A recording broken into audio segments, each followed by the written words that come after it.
ശശി തരൂർ പറയുന്നത് പോലെ അത്ര മോശപ്പെട്ട കാലമൊന്നും ആയിരുന്നില്ല അടിയന്തരാവസ്ഥ. അന്ന് അതിനു മുമ്പ് ജീവിച്ചിരുന്ന ആളുകൾക്ക്, അന്ന് ചെറുപ്പക്കാരായിരുന്ന ആളുകൾക്ക്, പിന്നെ അല്ലെങ്കിൽ ആ കാലഘട്ടത്തിൽ ജീവിച്ചിരുന്ന ആളുകൾക്ക് ഏകദേശം ആ കാലഘട്ടത്തെപ്പറ്റി ഒരു ധാരണയുണ്ടാവും. പ്രധാനമായിട്ടും രാജ്യമൊട്ടാകെ ഒരുതരം ലോലെസ്നെസ്, പൊതുവിൽ ആ നിയമവാഴ്ച ഇല്ലാത്തൊരവസ്ഥ. ജയപ്രകാശ് നാരായണന്റെ നേതൃത്വത്തിൽ രാജ്യമാകെ പ്രക്ഷോഭം നടക്കുന്നു. അവർ ജയപ്രകാശ് ആഹ്വാനം ചെയ്തത് ഈ പട്ടാളമൊന്നും നിയമവിരുദ്ധമായ പിന്നെ ഉത്തരവുകൾ, മേലധികാരികളിൽ നിന്ന് വരുന്ന ഉത്തരവുകളാണെങ്കിലും നിയമവിരുദ്ധമായ ഉത്തരവുകൾ അനുസരിക്കേണ്ടതില്ല എന്ന് എന്ന് പറഞ്ഞത് അന്ന് ഇന്ദിരാഗാന്ധി പ്രധാനപ്പെട്ട ഒരു കാര്യമായിട്ട് അടിയന്തരാവസ്ഥ പ്രഖ്യാപിക്കുന്നതിന് പ്രധാനപ്പെട്ട ഒരു കാരണമായിട്ട് ചൂണ്ടിക്കാണിക്കുകയുണ്ടായി. അപ്പം മേലധികാരികളെ ഒന്നും അനുസരിക്കേണ്ട എന്ന് പറയുമ്പോൾ രാജ്യത്തെ ധിക്കരിക്കാം, അല്ലെങ്കിൽ അധികാരത്തെ എല്ലാം ധിക്കരിക്കാം എന്നുള്ളൊരു ആഹ്വാനമാണ്. ജയപ്രകാശിനെ പോലെ നമുക്കറിയാം, ജയപ്രകാശ് നെഹ്റുവിന് ശേഷം അടുത്ത പ്രധാനമന്ത്രി ആകുമെന്ന് വരെ കരുതപ്പെട്ടിരുന്ന ഒരു വ്യക്തിയാണ്. അത്രയ്ക്ക് വലിയൊരു നേതാവായിരുന്നു അദ്ദേഹം. അപ്പോൾ അദ്ദേഹത്തിൻ്റെ നേതൃത്വത്തിലുണ്ടായ ആ പ്രക്ഷോഭം അത് രാജ്യത്തെ തന്നെ മൊത്തം പിടിച്ചുലയ്ക്കുന്നതായിരുന്നു എന്നുള്ളതാണ് സത്യം. ഇനി കേരളത്തെ സംബന്ധിച്ചിടത്തോളമാണെങ്കിൽ സ്ഥിതി എന്തായിരുന്നു? കേരളത്തിൽ ഇന്ന് ഈ കുറച്ച് നാളുകളായിട്ട് നടക്കുന്ന അഴിഞ്ഞാട്ടം മുഴുവൻ ആ കാലത്തും ഉണ്ടായിരുന്നു. കേരളം മൊത്തത്തിൽ അഴിഞ്ഞാട്ടത്തിൻ്റെയും ആ അക്രമത്തിൻ്റെയും സമരത്തിൻ്റെയും മൊത്തത്തിൽ ഒരു ജീവിക്കാൻ പറ്റാത്തൊരവസ്ഥയായിരുന്നു അന്ന് കോളേജിലൊക്കെ, പിന്നെ ഞാനൊക്കെ കോളേജിൽ പഠിക്കുന്ന കാലമാണ്. ആ കോളേജിൽ പോകാനായിട്ട് ഈ സമരമൊക്കെ 2-3 മാസമാണ് നീളുന്നത്. അപ്പോൾ ക്ലാസ്സിലൊന്ന് കയറാൻ വേണ്ടിയിട്ട് മോഹിച്ച കാലങ്ങളുണ്ട്. അങ്ങനെയുള്ള അവസ്ഥയുണ്ട്. അപ്പോൾ ഞാൻ എങ്കിൽ പോലും അടിയന്തരാവസ്ഥ പ്രഖ്യാപിക്കുമ്പോൾ അവിടെ പാലാ കോളേജിൽ എൻ്റെ MA ക്ലാസ്സിലിരുന്ന് ഞാനും ഇന്ദിരാഗാന്ധിയെ കുറെ തെറി പറഞ്ഞു. അന്ന് തെറി പറയുമ്പോൾ KSUക്കാരി ആയിരുന്ന പിന്നെ സഹപാഠി, ജോർജ് അത്രയൊന്നും പറയേണ്ടതില്ല, അവർക്കും പിന്നെ ഇതിൻ്റെ മറുപടി പറയേണ്ടത് എങ്ങനെയാണെന്ന് അറിഞ്ഞുകൂടാ. എങ്കിൽ പോലും അവർ ആ പാർട്ടി അനുഭാവത്തോടുകൂടി ആ ഇന്ദിരാഗാന്ധിയെ ന്യായീകരിക്കുന്ന രീതിയിലാണ് സംസാരിച്ചത്.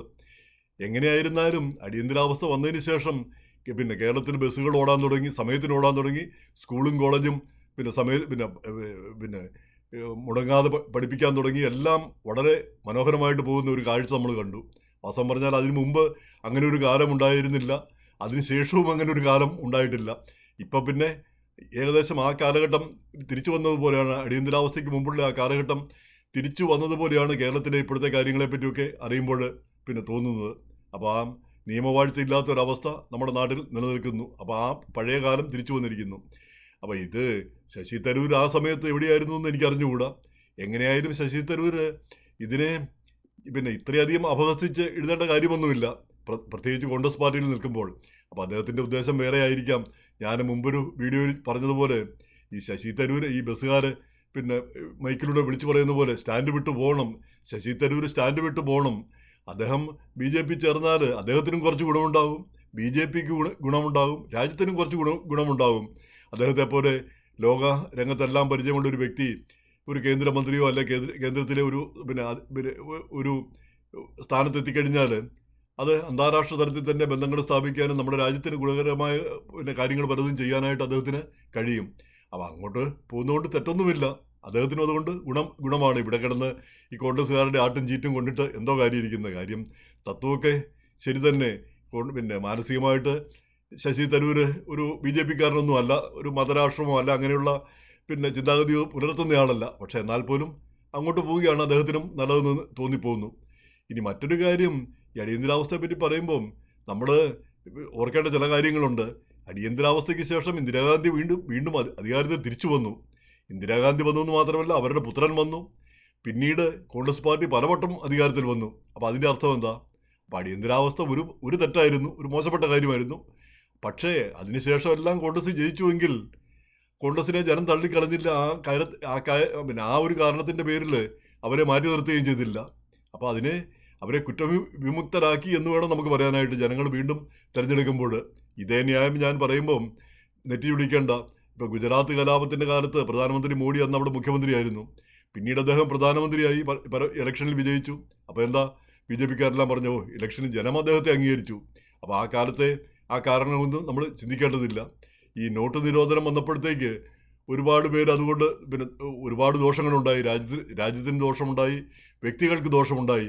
എന്നിട്ടും അതിനുശേഷമുള്ള ഇലക്ഷനിൽ യു പിയിലും മറ്റും നടന്ന തെരഞ്ഞെടുപ്പിലും പിന്നീട് ദേശവ്യാപകമായിട്ട് നടന്ന തെരഞ്ഞെടുപ്പിലുമൊക്കെ BJP ജയിച്ചു. അപ്പം ആ കുറ്റങ്ങളെല്ലാം ജനം പുറത്തു കഴിഞ്ഞു, ജനം മറന്നു കഴിഞ്ഞു എന്ന് പറഞ്ഞ പോലെ അടിയന്തരാവസ്ഥയും ജനം മറക്കുകയും പൊറുക്കുകയും ചെയ്തുകൊണ്ടാണ് ഇന്ദിരാഗാന്ധി വീണ്ടും അധികാരത്തിൽ വന്നത്, കോൺഗ്രസ് വീണ്ടും പലവട്ടം അധികാരത്തിൽ വന്നത്. അപ്പോൾ ആ ന്യായം അവിടെയും ബാധകമാണ്. ജനങ്ങൾ അത് പിന്നെ മറന്നു കളഞ്ഞു.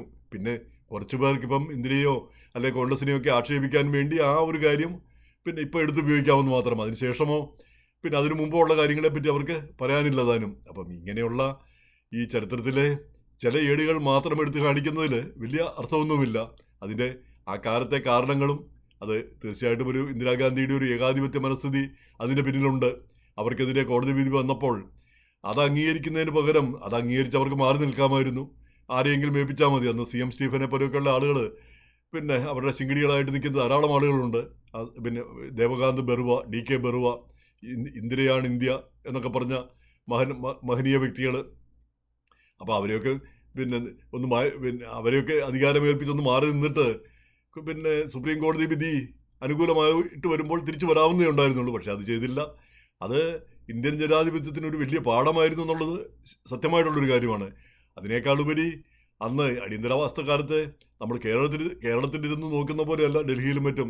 ഡൽഹിയിലെ ടർക്ക്മാൻ ഗേറ്റ് സംഭവം എന്താ, പിന്നെ സ്ലമ്മ്, പിന്നെ കുടിയിടപ്പുകാരെ ഒഴിപ്പിക്കുക, സ്ലമ്മുകളിൽ നിന്ന് ആളുകളെ അതിക്രൂരമായിട്ട് പിന്നെ ഒഴിപ്പിച്ചു. അതുപോലെ തന്നെ ഈ പിന്നെ ആളുകളെ വന്ധ്യംകരിക്കുക, നിർബന്ധിത വന്ധ്യംകരണം. ആളുകളെല്ലാം രാത്രിയൊക്കെ പേടിച്ച് വയലുകളിലൊക്കെ പോയി കഴിയുകയായിരുന്നു എന്നാണ് പറയുന്നത്. അതെല്ലാം സഞ്ജയ് ഗാന്ധിയുടെ കലാപരിപാടികളായിരുന്നു. അപ്പം അങ്ങനെയൊക്കെയുള്ള ക്രൂരകൃത്യങ്ങൾ നടന്നിട്ടുമുണ്ട്. ഇതൊന്നും നമ്മൾ മറക്കേണ്ട കാര്യമില്ല. അതിൻ്റെ പേരിൽ ഇന്ന് ആരെങ്കിലും അപഹസിക്കാനോ കുറ്റപ്പെടുത്താനോ അല്ല, ചരിത്രത്തിലേക്കൊരു തിരിഞ്ഞുനോട്ടം എന്നുള്ളതാണ് ആവശ്യമായിട്ടുള്ള കാര്യം എന്ന് തോന്നുന്നു.